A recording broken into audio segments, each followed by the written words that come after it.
BR న్యూస్కి స్వాగతం.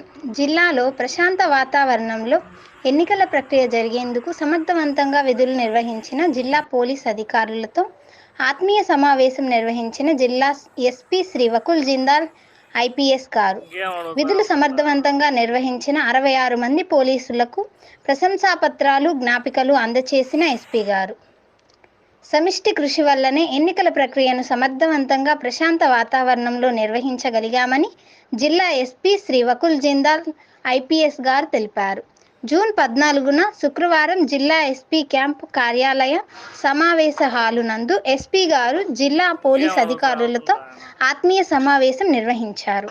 ఈ సందర్భంగా ఎన్నికల విధులు అత్యంత సమర్థవంతంగా నిర్వహించిన పోలీస్ అధికారులు, సిబ్బందిని ఎస్పీ గారు అభినందించి ప్రశంసాపత్రాలు, జ్ఞాపికలు అందజేశారు. అందులో భాగంగానే మార్టూరు సిఐ రాజశేఖర్ రెడ్డి గారిని బాపట్ల జిల్లా ఎస్పీ గారు అభినందించారు.